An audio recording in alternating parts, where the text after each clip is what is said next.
Pakita natin yung updated price na ito at medyo matagal na rin kasi yung huling upload natin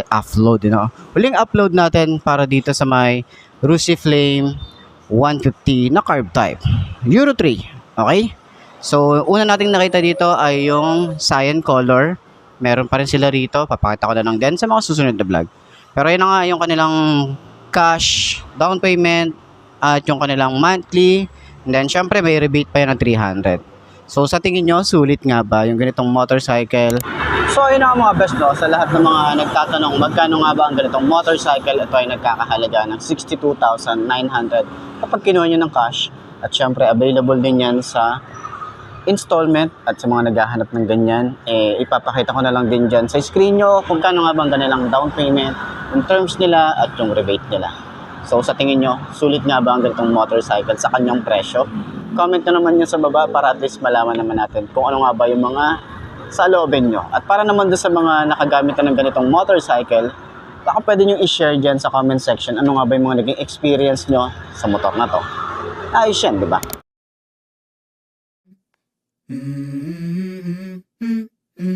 Let's go. I wake up to a little bit of drool on my pillow, feel like it's gonna be a bad day. Yeah, I'm tired of shit, and the coffee ain't hit yet, damn, ain't that great. I don't wanna go to work, cause my boss is a jerk, and I'm not even that paid. I need a change in my life, cause I don't feel alive, and there's nothing that makes me happy. Hold my beer for a minute, I'm about to quit my job, cash in for a ticket. I'm going on a trip, and I don't plan to visit, I'm gonna stay there till I feel. Okay, upuan natin itong Rusiflame 150 na carb type. Astig, no? Ganda, no? So ayan, pag naka side stand siya, ganyan ang itsura niya. Mukhang hindi naman siya delikado sa mga alanganing lugar. 5'2" ang aking height, naka boots. Okay, so you know, naka boots tayo, pero kayang i-handle, manageable naman yung motorcycle. Medyo naka ano nga tayo dito, no? Parang nakapasubsob, pero sakto lang, hindi siya yung sobrang subsob na ganun, di ba? Ayan, sakto lang. Ganda ng shock sa likod, oh. Nararamdaman ko agad yung play niya. Sa harap, maganda din. Kita nyo naman, di ba? Ayan. Turning radius, hindi siya ganun kalawak, pero siguro parang mga big bike, kailangan natin ng medyo may ano tayo, may distansya or may space para lumiko. Ayan. So ganyan yung tsura natin. Mahaba pa yung ating legroom dito. Okay, pwede pa to sa mga matatangkad. Pag matangkad ka na, siguro nakayuko ka ng ganun. Tapos siguro kung may OBR ka na babiyahe, mas bababa pa siya, kasi ang lambot ng kanyang shock, diba? Di ko lang din alam kung ano siya, kung adjustable. So ganda, napakagaan, no?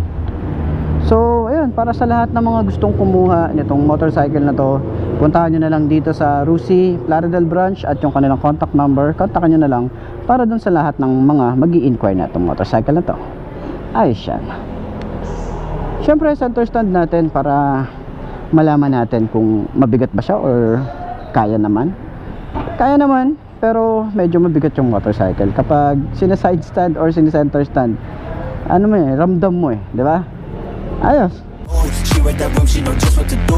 Moving that body, she dancing and shaking, it's making them crazy. She know how to move. She said she's ready to party. Let's get it started. Tequila straight out the bottle. She looks so good when she's sipping a model. I can't get enough. I need you. I think this is lust, not love. 'Cause everything that we touch gives us a rush, and everything that we taste feels like a drug. Da da da da da da.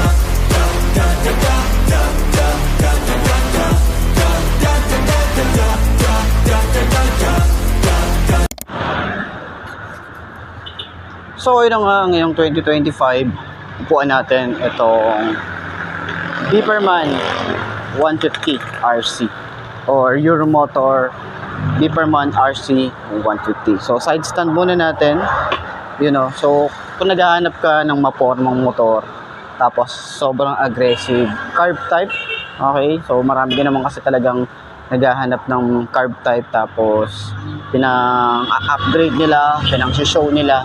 So mas madali daw kasing maintenance ang carb type. So ayan, center stand, side stand muna natin.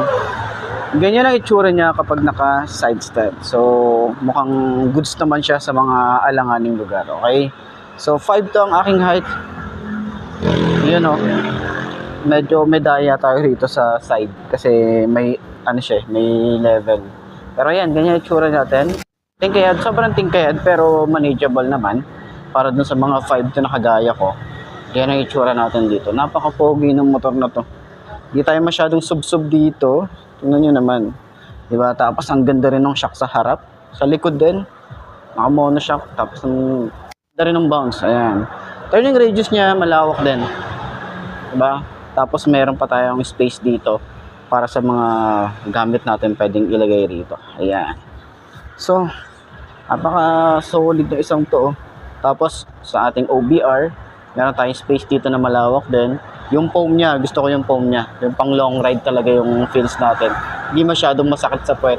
Ganito yung mga foam na talagang goods pang long ride. Ayan. So, yun na naman. Napaka-forma. Ang pogi pa rin ng motorcycle na to. Sumasabay pa rin siya ngayong 2025. Kahit sabihin na natin na medyo matagal na siya sa market. Kaya tumatagal din to sa market kasi nga alam mo naman natin na mabenta rin ang isang to. Ayan. So, yan. Para doon sa lahat ng mga gustong kumuha ng ganitong motorcycle, ilalagay ko yung contact number ni Mitsukushi San Rafael Branch para at least rekta na kayo sa kanila mag-inquire. Ayos yan, di ba? So, ayan. Center stand natin para makita natin. Ayan, magaan naman siya eh. Di ba? Center stand, magaan lang din siya. Ayun. So yun na mga boss, no? Ito na ba ang motor na babagi sa'yo? Kung ito na nga ay markahan mo na at mag-subscribe ka na sa aking YouTube channel, i-click mo na rin yung notification bell para updated ka sa lahat ng videos na upload natin. Dito araw-araw siya laging tatandaan, wala sa brand ng motor ang itatagal yan. Kundi na sa pag-aalaga mo yan, tatagal yan. Ayos na ayos yan. So kita ka na lang ulit tayo bukas.